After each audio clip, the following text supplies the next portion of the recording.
Hey there, it's FIFA Sensation game. I mean, BlueMantisGaming. Keep getting that wrong. And welcome back to the 10th episode of my Wolves career mode. I know I haven't been uploading a lot recently, but I'm just gonna go out and say this. I can't upload every day. I can't probably, keep up as much as you would expect me to. I mean, I do have stuff to do. Obviously, school. I know it's half term, but I'm playing just doing half term stuff. I'm playing tennis. I've been going to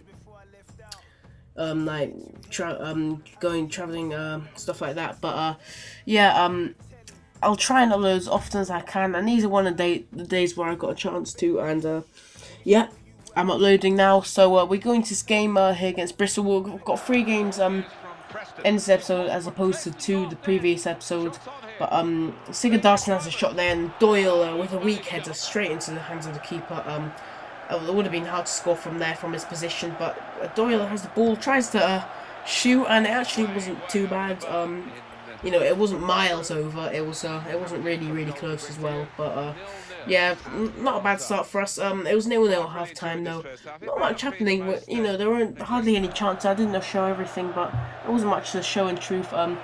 Doyle here on the ball, running towards goal, still holding his strength, but he's always going to lose that ball. And then he has a very weak shot, as if the keeper was going to let that in. He dived as if it was a dramatic save, made it look hard. But yeah, I've noticed, I know there's not been many highlights in that, but that's because I struggled to create some. I struggled to, I struggled to kind of score, basically, to create chances, but at the same time, I'm not conceding as my defense is rock solid. I better look at the stats. I've hardly conceded any goals. Yeah, so the 60th minute here was still 0-0, and Sigurdarsson on the ball, cuts inside, has a shot. It's actually quite a good effort with his left foot outside the area. Goalie didn't expect it, but still made the save. But McDonald on the ball gives it to Alberto. Alberto kind of runs for a bit, has a shot, and I think if that was on target, the keeper would have saved it. We'll be able to see here. You never know. It depends. He dived a bit late. If it was on target, he might have saved it. He might not have. You never know. But a lovely ball through to Ford, and Ford is the 83rd minute. Ford cuts inside, has a shot, and then he wins the game for well, with 6 minutes to go, puts us in front, and yeah, he pretty much wins it for us. A nice goal from Ford there. Doing his stuff, and that just shows, I should play more, but I've got a bit of competition going, maybe Sacco and Ford, and I'm going to go and say this, even though Ford's a great player, Sacco is he's just a beast.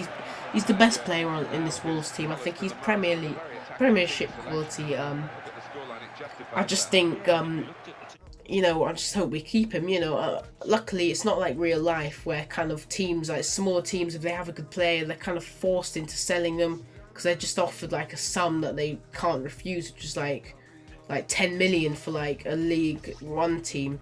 That's a lot of money. They can really improve their squad with that. But I'm not, to be honest, I'm not going to accept any offers unless it's like 50 million or something, or not. Actually, no, not 50 million. Like if it's like 15, I might accept that, or maybe 15 or more. Yeah, 15 or more, I'll accept. But anything below that, I'm sorry. I just think Sacco's great. He's not young, but he's not old. He's still, even when we get to the Premier League, he'll still be going for a couple more seasons after that.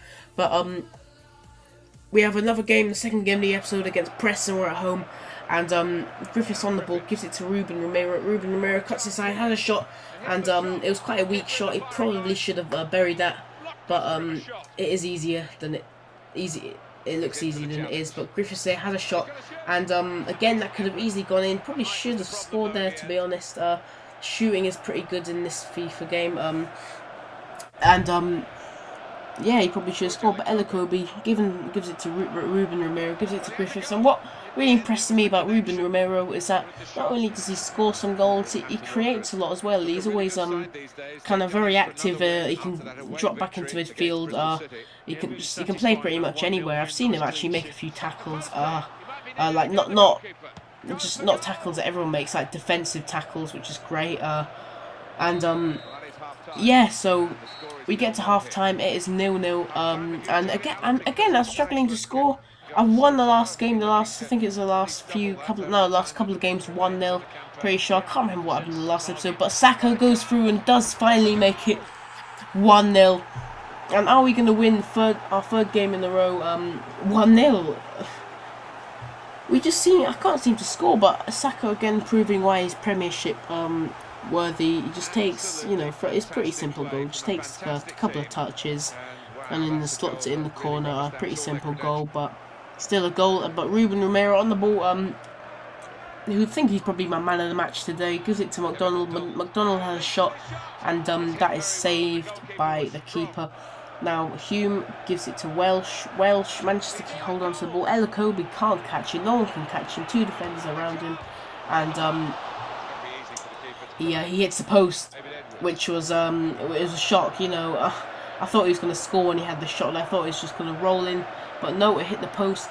And McDonald wins the ball back. He has a shot. How the hell he missed that, I will never know. I mean, look at this big space. Look at that. He's got a massive gap there. He can't miss. If he has a shot, if he tries to score, it's easier to miss if you purposely try and put it in there. But, yeah, we win 1-0, and our third game in a row winning 1-0. It was weird. I can't score. I think it's not that I have issues of strikers. I have the best strikers in the league, definitely. But I mean, I just struggle to score. I think maybe it's getting used to the new game. I probably should have gotten used to it now, but maybe they've made it this year so that lower leagues it's harder perhaps. Probably is because yeah, I think they've just tried to make it a bit more realistic, and I have noticed already, pretty much everyone who would have played career mode have noticed that they have made it harder this year and frankly more realistic, because in FIFA 13, let's be honest, you could pretty much take a down and out team and win them the league in about, depending, if they were a Premier League team, you'd probably win them the league in about 3 seasons if you really try. That's why I'm doing this career mode, because I want something different. A lot of YouTubers just do Premier League teams, but we've seen it's nothing new. We've seen it before, but still it's a challenge, and it's something that will benefit Wolves in real life. Obviously, they have had a hard time lately, but we go into the third and final game against Port Vale. It is a John Stones Paint Trophy game. I think it's a quarter-final, so that's definitely one of our targets to win. I'm not sure whether the board gave us that, but my personal target is to win the John Stones Paint Trophy, because you have a chance. There's no Premier League teams involved. They're very capable of winning it. But to be honest, it was the deadest game, the game with the least chances I've ever seen. And I skipped the whole second half because there was literally nothing. I know I say it a lot, but there was literally nothing, absolutely nothing. And I actually skip extra time as well because I just want to go straight to penalties. There was, nothing much in extra time either. But, yeah, penalties, this is going to be big. And again, I struggle to score. I can't score. I just can't. I find it hard. I score, and that'll be it. I'll win, 1-0 or 2-0 if I'm lucky, or 2-1, if my defence concede a goal. But we do penalties here, and Griffiths takes the first penalty, and he puts that up, the best penalty, one of the best penalties I've scored in this game. Nice into the top right corner, but Lofty smashing that into the roof of the net. Probably a better penalty considering the height. But O'Hara here on the ball has a shot, and they're all going to the right. I won't be long before the keeper saves one, and Lines, is it Lines? Yeah, Lines steps up and puts one right at the keeper. No one wants to go for the left. I'm not sure why.